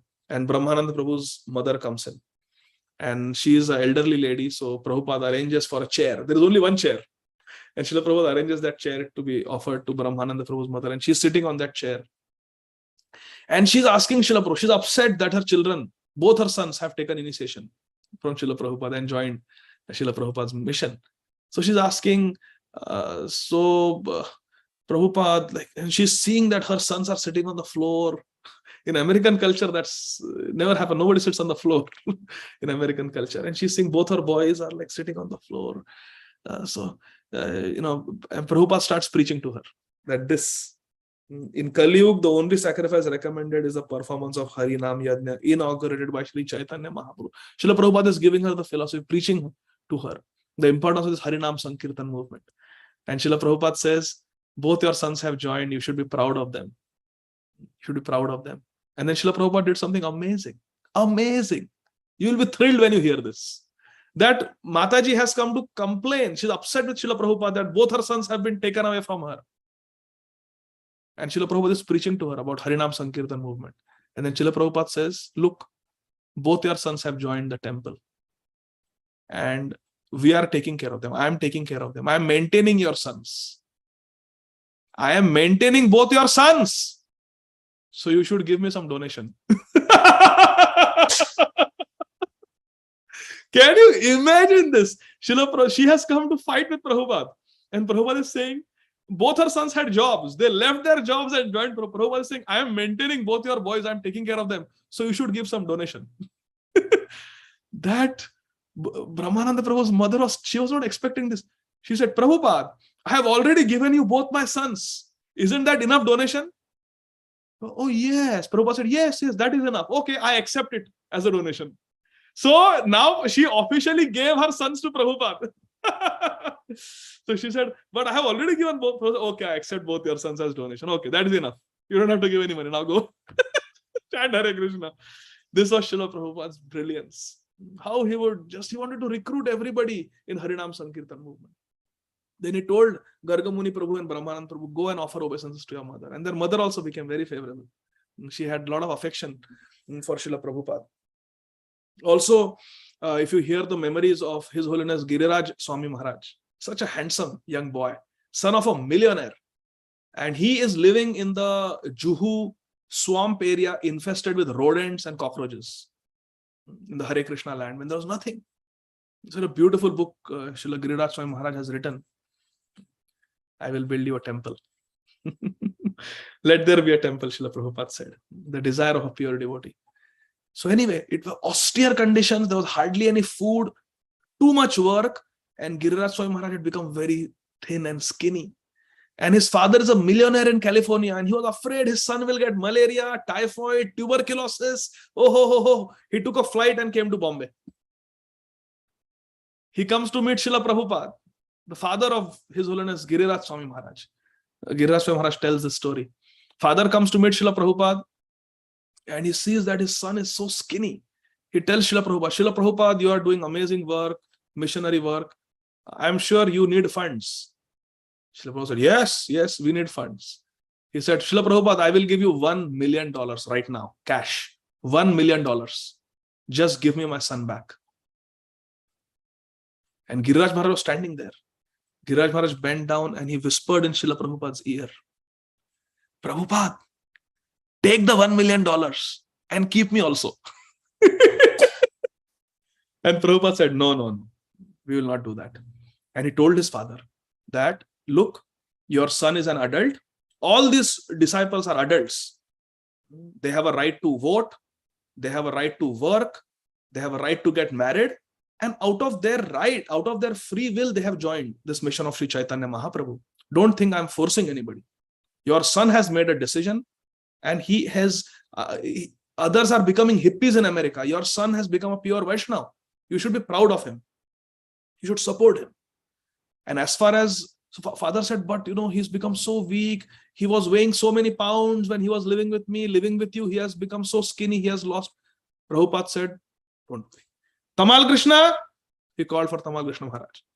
Get the Rajbhog, get Rasgulla, Sandesh, and he gave Giriraj Maharaj. Prabhupada gave. And he told Tamal Krishna Goswami, every day you should give Giriraj Swami Maharaj the Rajbhog. Let him eat Sandesh, Rasgulla so that he doesn't lose weight.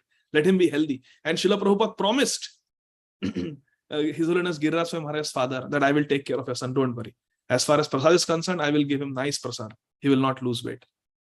So then his father was very happy. Just see how Srila Prabhupada is trying to recruit people in this Harinam Sankirtan movement. Yena kena prakarena, mana Krishna nivesh. Somehow or other, he is engaging everyone in thinking of Krishna.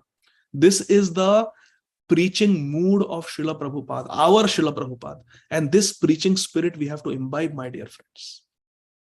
Bharat bhumite haila manusya janma jar janma sarthak kari kara paropkar. It is our sacred duty to perfect our life, to take Krishna consciousness seriously, and we have to share our good fortune with others also. It is late, but I really want to share one more story. So please bear with me. How Srila Prabhupada was wanting to recruit everybody, not just His Holiness Giriraj Swami Maharaj, not just Brahmananda Prabhu, not just Gargamuni Prabhu. But anybody, even an 80-year-old man, you want to hear a story? How Srila Prabhupada wanted to engage someone who was in his late 70s, almost 80 years old.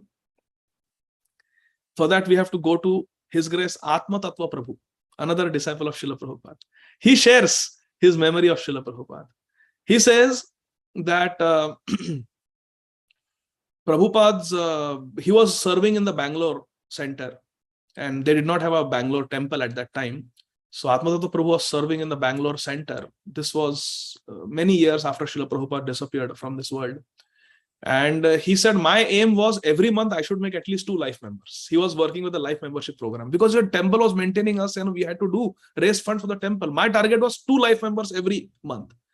And he said it was already 20th of the month and I had not made a single life member. I was very much in anxiety. So I thought, this is Bangalore, what to do? Let me take the directory, telephone directory, and find some Bengali name. Because Bengalis, naturally, they like Mahaprabhu. So if I go and preach to them, they will become life member. So he was looking for some Bengali surname, last name. And he saw one Ganguly, Mr. Ganguly. So he immediately called up. And the secretary answered. And he said, I really want to speak to Mr. Ganguly. I am a fellow Bengali, although he's not Bengali. So somehow he said, I want to talk. So he spoke. And as soon as Mr. Ganguly heard that Atma Tattva Prabhu is from the Hare Krishna movement of Srila Prabhupada, he said, yes, I want to meet you. You come at this particular time to my office, gave the address, I will meet you. I want to meet you. Oh, Atma Prabhu was so happy. Now maybe I will be able to, do some preaching. So he took an auto rickshaw. He took some small books of Srila Prabhupada as a gift, some Mahaprasad, and some pamphlets to talk about what the life membership program was. He went there, the address that was given, and Atma Tattva Prabhu was amazed. This is a huge factory, almost as big as the Indian Aeronautical Engineering Institute. He says it was so big. So I am amazed, a huge factory, a huge beautiful office. And he goes there and he meets the secretary. The secretary said, now go and meet this secretary, that secretary. He meets 3-4 different secretaries before coming to Mr. Ganguly, because Mr. Ganguly was the owner of that company. And he goes, and then he was ushered in, and Mr. Ganguly was in a meeting. Very top executives, he was in a very important meeting. As soon as Atma Prabhu walks in with his Tulasi Kanti Mala and Gaudiya Vaishnava Tilak and his beadback, dhoti kurta. So, now I have to talk to the Hare Krishna. You all go. And he dismissed the meeting. He sent everybody. He said, come, Prabhuji, come, sit. So Atma Prabhu came, he sat down, he opened his bag, opened the pamphlets, the small Prabhupada books that he wanted to give as gift, and started explaining that my Guru Maharaj is His Divine Grace, Srila A.C. Bhakti Vedanta Swami Prabhupada. He's a Bengali. You should be very proud of him, Mr. Ganguly. He's a Bengali from Kolkata. And he took the message of Sri Chaitanya Mahaprabhu all over the world and preached in the English language. Now there are Americans, Europeans, Africans, Australians, Japanese, Russians. Everybody is becoming devotee all over the world. And we want to spread this mission. We don't have a temple in Bangalore. We only have a small center. Maybe in the future we'll have a temple. But for our missionary activities to print these books, we have this life membership program. You can come in any center and stay there for 3 days for free. We'll give you prasad. But this is basic. And we'll get all Prabhupada's books. And this is basically to help our movement. We need funds. So please, can you become a life member? Mr. Ganguly took out a pen, opened his drawer, pulled out his checkbook. He said, how much is the life membership for? So Atma Tattva Prabhu said, 2,222 rupees. So Mr. Ganguly wrote a check. He said, here, take a check. And yes, you can make one life member also from this. Atma Tattva Prabhu looked at the check. It was 10,000 rupees. 10,000 rupees. He said, wow, this is like almost 4 life members. So he was very happy. He said, thank you, Mr. Ganguly. This is a very nice contribution you're giving. Mr. Ganguly said, don't think that I was convinced by your preaching. Atma Tattva Prabhu said, no, I know I was not able to convince you. So Mr. Ganguly said, sit down. I will tell you why I'm giving this check. So Atma Tattva Prabhu sat down. And Mr. Ganguly explained that my father, senior Professor Ganguly, my father, and Srila Prabhupada, Swami Maharaj, they were classmates. My father was 1 year elder, but they were in the same class. And they used to go to Motilal Free School. in Kolkata together. They were in the same class. And your founder Acharya, Srila Prabhupada, used to come to my house in Kolkata. And every day before going to school, my father, Professor Ganguly, and Srila Prabhupada, they would play chess. And their bet used to be whoever wins will get the dabba, the tiffin of the other person. And my grandmother used to make very nice rasgullas. So Srila Prabhupada would come and every day he would defeat my father, Professor Ganguly, and he would take rasgullas and go. They were very good friends. And every time Srila Prabhupada would tell my father that someday I will ask you for help. When I'm doing something, I will ask you for some help. At that time, you don't refuse. And Professor Ganguly would ask, what help you want? They were young boys. What help you want? And Prabhupada would say, no, I will tell you when the time comes. I will tell you when the time comes. Prabhupada never told. Then they graduated. Prabhupada went to the Scottish college, and then his life went in a different direction. This Ganguly boy, he also grew up and he was interested in Sanskrit. So he did his MA in Sanskrit. He became a professor of Sanskrit in a university in Calcutta. And then many years went by. He had this son, Junior Ganguly, who is speaking this story. And then Srila Prabhupada in the 1970s, mid-1970s, he was in Calcutta on his way to Mayapur. And in Calcutta, Prabhupada stayed for a few days, and there was a small center there. And Srila Prabhupada would go for a walk up to Victoria Memorial and then come back. So, and in the evening, he was doing programs. Now, all over India, the news had spread that Srila Prabhupada has become a Jagat Guru. So naturally, Professor Ganguly also heard that his school friend, classmate has become Jagat Guru. He has become Acharya of the Hare Krishna movement, founder Acharya. So he would tell Junior Ganguly that, you know, this Bhaktivedanta Swami Maharaj Prabhupada, he was my classmate. He used to come to our house and play chess with me. And he told all these stories, childhood pastimes of Srila Prabhupada to him. And when Prabhupada was in Calcutta, he told his wife, Professor Ganguly told his wife, now Professor Ganguly is also in his late 70s, almost 80. And he told his wife and his son, that Junior Ganguly, that you should both go and take darshan of Srila Prabhupada. He is giving classes in Kolkata. So one evening they went. And Srila Prabhupada looked at this boy because he looked like his father. Junior Ganguly looked like Senior Ganguly. So Prabhupada looked at him and Prabhupada said, Kina, what is your name? So he said, so Ganguly. Eh? Where do you live? So he told her that. He said, eh? I know your father. So he said, yes, my father told me. You were in the same class. So why your father did not come? So he said, I will bring him tomorrow. So Srila Prabhupada said, yes, you bring him tomorrow. Make sure you bring your father tomorrow. And then Srila Prabhupada started the class, did the whole class, kirtan, everything. Junior Ganguly and Mother Ganguly, they go home and they tell Senior Professor Ganguly that Srila Prabhupada is calling you. He said, why you did not come? Come tomorrow. So Professor Ganguly said, Arey, we were classmates. He has become Jagat Guru, founder Acharya. And look, I am nothing. I wasted my life. I am a Griha Medhi. We were reading out Griha Medhis today. He said, I am a Griha Medhi. I feel ashamed to go in front of Prabhupada.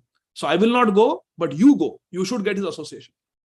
So the Junior Ganguly said, I told my father, but tomorrow Prabhupada will ask me again in front of everybody, where is your father? What should I say? Father said, you tell him that he's not well. He's feeling sick. So he did not come. But you go. So next day also, Junior Ganguly and the Mother Ganguly, they went. And Prabhupada, before lecture, he said, hey, where is your father? He didn't come. So the Junior Ganguly said, he's not feeling well. Acha, he's not feeling well. Okay, then I will come. So Junior Ganguly thought, aise hi bol rahe, he will not come. He is saying like that. Lecture, Kirtan went on. It got over. The Gangulys went home. Next day morning, Srila Prabhupada is going on morning walk. And he tells his disciples, we are going to take a little different route today. And they go to Victoria Memorial, and instead of ending the walk, Srila Prabhupada goes through this gully, this lane, that lane, and suddenly they come in front of Professor Ganguly's house. And Srila Prabhupada knows that house because he used to visit that house as a child. Srila Prabhupada, he just takes his cane and starts walking up a narrow staircase. He enters the house and he even knows where the bedroom is. He goes through the house and his American disciples are following Prabhupada, and boom, he opens the bedroom door and just walks into the bedroom of Professor Ganguly. Professor Ganguly is 79, 80 years old. He's not sick, but he's lying on the bed, taking rest. And suddenly he sees Srila Prabhupada in his bedroom. Srila Prabhupada comes, pulls a chair and sits next to the bed. And then with his cane, he pokes Professor Ganguly in the shoulder. Hey, you didn't come to meet me? So you're not feeling well? So he immediately got up. He said, Arey, Prabhupada, you have come. You came with all your American disciples. And the whole neighborhood, they were amazed to see all these American Vaishnavas. So all the neighborhood also came inside the house to see what is going on. And Srila Prabhupada is sitting and talking with him and remembering and telling his disciples. So I used to come here. We used to sit there and play chess before going to school. And then we used to walk to our school together. Our school was there, Motilal Free School. So Prabhupada is telling all these things, and all the disciples are fascinated to hear about Prabhupada's childhood Leela. And this Professor Ganguly tells his wife, Arey, Prabhupada has come, give him rasgullas. He likes rasgullas. So fortunately, there are rasgullas in the house. So this junior Ganguly, he brings some rasgullas and they offer Srila Prabhupada rasgulla. Srila Prabhupada takes rasgulla, eats it, and then his sticky hands, he wipes to the chadar of his friend. Like old times. And the friend is also very happy to meet Prabhupada after so many years. They talk for some time. Then Prabhupada, see, we are talking about Prabhupada's recruiting spirit to engage everybody in the Nam Sankirtan movement. Prabhupada says, look, Professor Ganguly, I have got so many American Western disciples. They don't know Sanskrit. But to study Śrīmad Bhāgavatam, to study the Tika of our Acharyas, I want my students to know Sanskrit. So you join the Hare Krishna movement. You stay with us, you chant 16 rounds, and you become the Sanskrit teacher for all my students. You will have a nice service. And wherever I go in the world, you travel with me. Both of us will travel together. And you teach Sanskrit to all my students. You are professor of Sanskrit. Remember, in the childhood, I would say that I will ask you for help in the future. This is the help I was talking about. Now I'm asking you for help. Please come with me. And Professor Ganguly said, oh, I am very old. How can I come? I'm retired. Prabhupada said, we are almost same age. You're only 1 year elder to me. The spark, and Prabhupada put his cane to his heart. The spark that you have, that spark I also have. And suddenly Prabhupada started speaking English. Till now they are speaking in Bengali. Now Prabhupada is speaking philosophy, that the soul is there. Same soul is in your heart. Same soul is in my heart. We are all spark of Mame Vamsha Jiva Loka Jiva Bhuta Sanatan. We are all same. So he's speaking in English so that his disciples will understand the philosophy. Prabhupada said, you come with me. Don't give any excuses.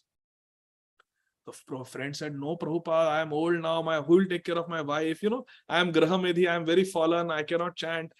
Please, I cannot come. Prabhupada said, no. I will come to take you. I will come to take you. I will come to take you. Prabhupada said like that.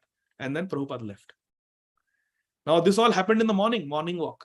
And Junior Ganguly is saying, it was my time to go to my college, but I was just waiting for Prabhupada to, finish because guest had come. When Prabhupada left with his disciples, then I went to college. And in the afternoon, I finished my college and I came home. And my father was still in that same bed. My father was just thrilled by the experience that Prabhupada actually came and he wiped his sticky hands to my chadar.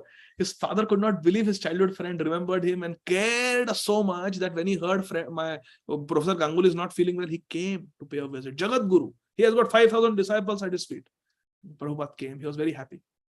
So Junior Ganguly said, I came home in the afternoon and my father was still lying on the bed and he told me, Beta, give me some water. So I gave him some water. He drank water and then suddenly something happened and he said, Srila Prabhupada has come to take me. And just his heart stopped. He said, my father died in front of me.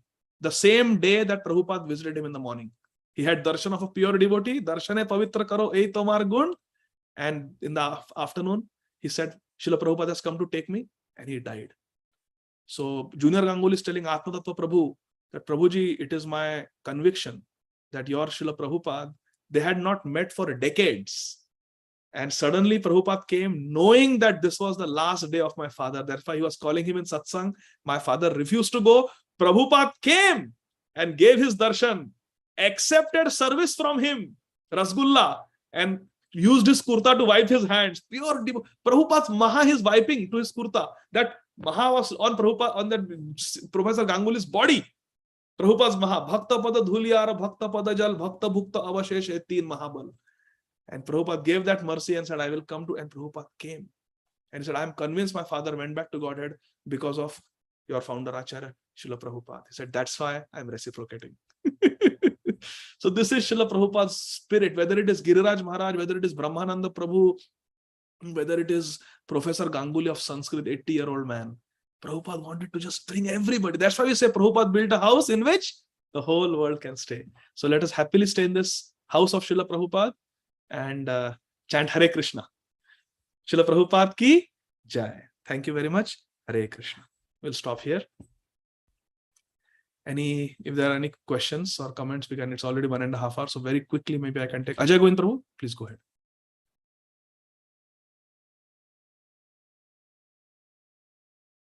You are mute, Prabhu. Can you please unmute? Sorry, Prabhu. Hare Krishna. Thank you so much, Prabhuji. So, Prabhuji, when you were talking about that Yudhishthira Maharaj was taking the responsibility of all the people who have died in the war as a, karma to him. And then you were saying that there's no point lamenting for the body, it is destroyed and it's been eaten by the, animals or birds, and, it's waste, so it can be done.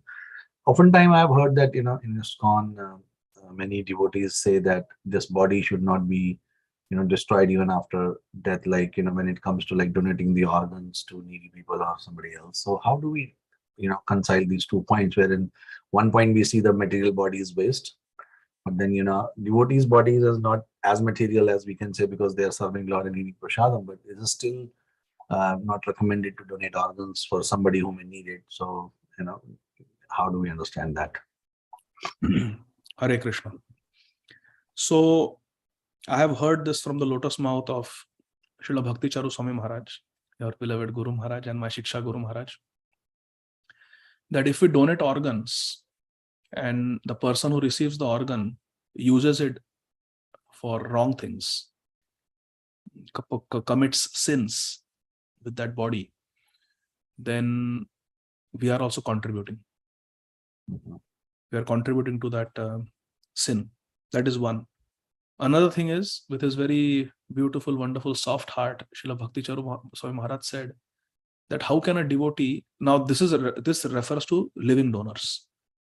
There are cadaver donors, that's a different thing, but now we are talking about living donor. Like if I need a kidney, if I need a liver, Srila Bhakti Charu Maharaj said that, let's say I have got kidney failure and I ask you, Ajay Govind Prabhu, can you please give me your one kidney? So Srila Bhakti Charu Maharaj said, how can a Vaishnava put Ajay Govind Prabhu through a surgery, a nephrectomy, removing one kidney, so I can live longer? Is this Vaishnava? To take half liver from another Vaishnava, to take one kidney from another, so I can live longer. A Vaishnava is so humble. Vasudeva Datta is picking up worms and putting them back, that this body doesn't belongs to Krishna. You also have a right to live. Please come eat. So this is the mood of a exalted Vaishnava, and how we can, just to live few years longer, put another devotee through a surgery and risk and pain just so that I can have a more comfortable life. Srila Bhakti Charu Maharaj said this is not the mood of a Vaishnava. So we can understand it in that way. But again, it's a personal choice, and if someone wants to do, it is their choice. But we can understand the mood of our acharyas. And sure, bro. Thank you, bro. Hare Krishna. Hare Krishna. Shama Kishori Mataji.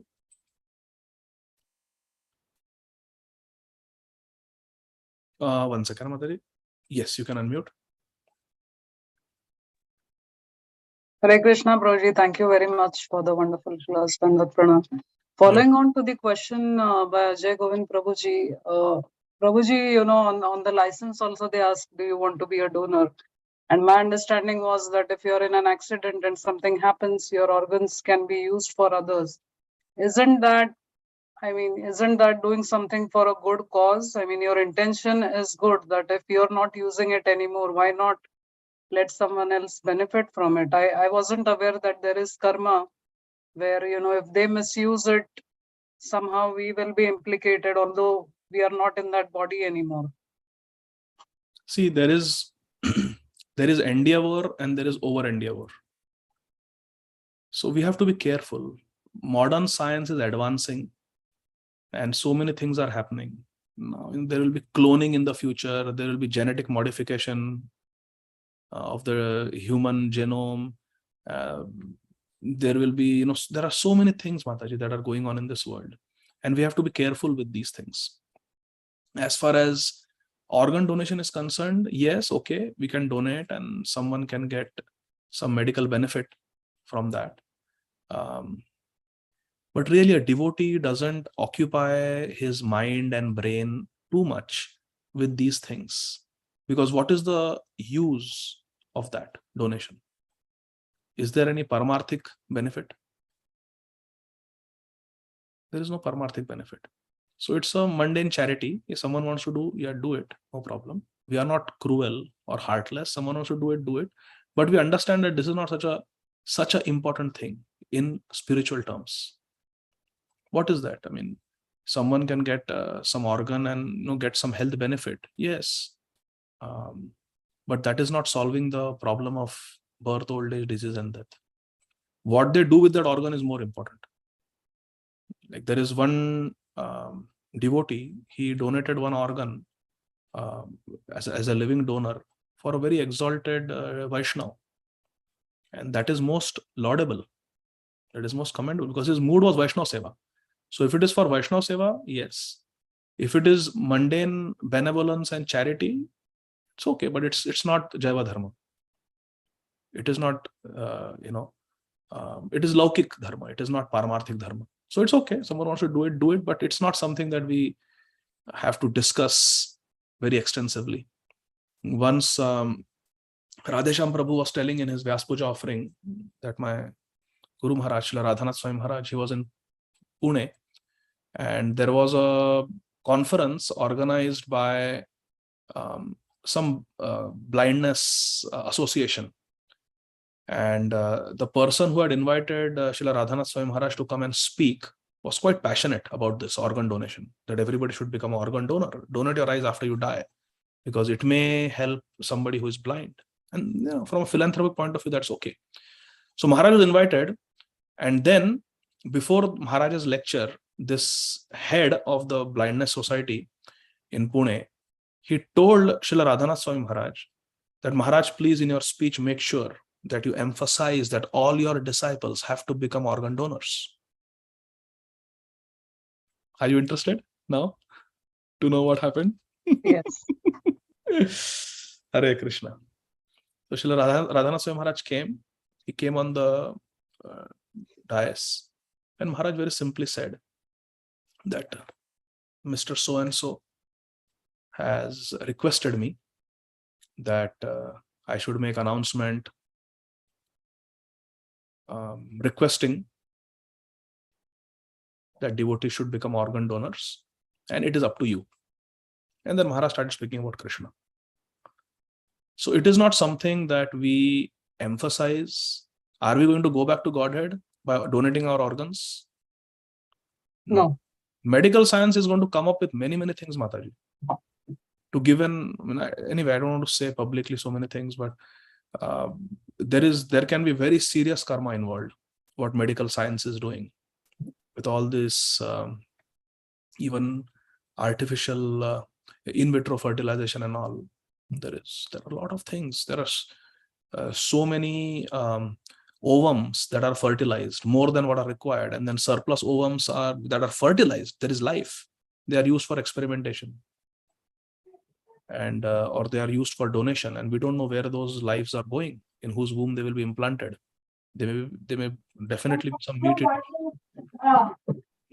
So all these things are there, and we have to be careful. But again, this is really not something that devotees spend too much time contemplating and thinking. Somebody wants to donate, it depends on their bhav. Their bhav is just paropkar, to help somebody. Yeah, that's okay. But it's not itni khas baat nahi hai. It's not something so important. It's okay. You want to donate. It's a matter of personal choice, but it's not something we are going to rack our brains about and debate karna chahiye, nahi karna chahiye. It's not like whether we are discussing should we chant 64 rounds. So we might as well discuss those topics, paramarthik topics, rather than this, because these laukik topics, materialistic, mundane topics, can really suck us into debates, arguments, discussions, and we don't want to get into all that. It's okay. Those who want to donate. It depends on your mood, but by donating, one is not going to make spiritual advancement or go back to Godhead, and by not donating also, we are not going to be displeasing Krishna. So those who want to donate can donate, no problem. Those who don't want to donate, don't have to donate. So it's a matter of personal preference. It's not something spiritual. It's not something super important. It's okay. People, by donating, are we going to solve the problem of birth, old age, disease, and death? Not at all. Punarapi janamam, punarapi maranam. You can donate all your organs, and the person will live for a few more years and then die. And what after that? We have had so many births. What are we doing in the grand scheme of things for that person? Nothing, like donating our cornea. He will get his vision. He will look at family members get more attached, watch movies, watch pornography, look at the opposite sex. And I mean, it sounds very harsh, but we have to really look at it from a spiritual point of view. Certain things are, very debatable, and like abortions. You can keep on discussing and justifying and counter arguing back and forth. But again, let us live a natural life. That's why Srila Prabhupada said, I want to establish Daivi Varnashram. In Daivi Varnashram, all these questions don't arise, isn't it? You live a simple life. You live a simple life the way Krishna has given, and simple living, high thinking. And what happens? You accept it as Krishna's desire and just take shelter of Krishna. So I would think this is not something very transcendental. So we don't want to waste so much time thinking about it. Hare Krishna. Okay, so no more questions. We'll stop here. Thank you very much, dear devotees. Srila Prabhupada ki Jai. Nitai Gaur Premanandi Hari Hari Bol. Thank you very much. Hare Krishna. Thank you very much. Prabhuji, can you answer chat questions? Chat questions? Oh, sorry, I didn't look at the chat. 1 second.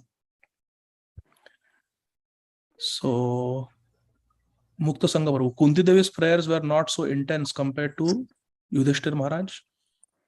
Oh, because Yudhishthir Maharaj was able to convince? Yeah. But Kunti prayers were so many prayers.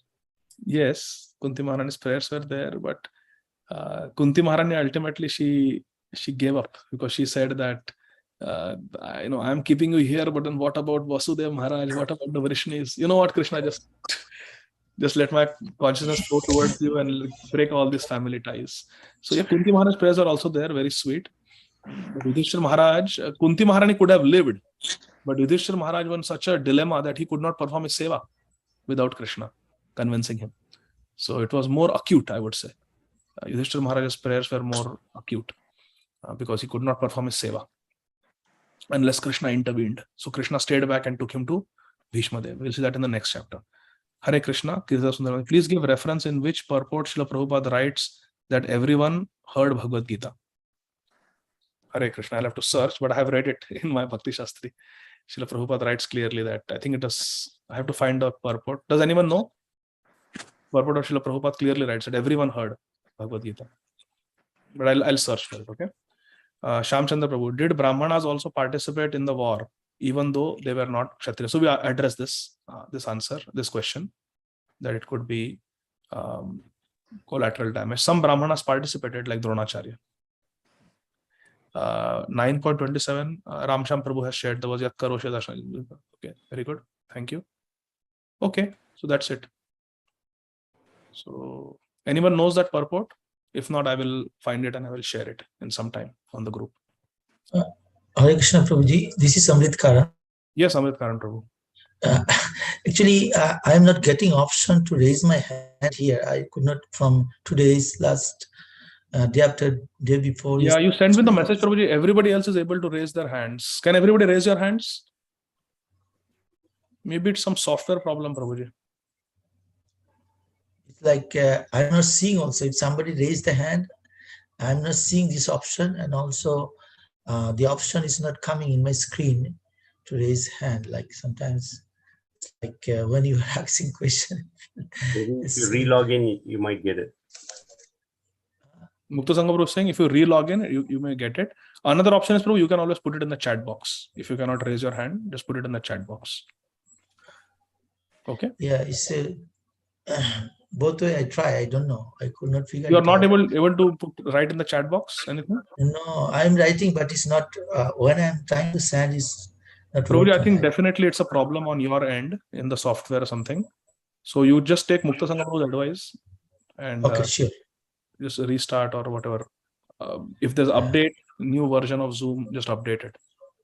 Maybe I have to update because I tried also 2-3 times today to turn off. Then I can again. I did it. No, but maybe I have to update my Zoom. You're right. Thank you. Thank you, Prabhuji.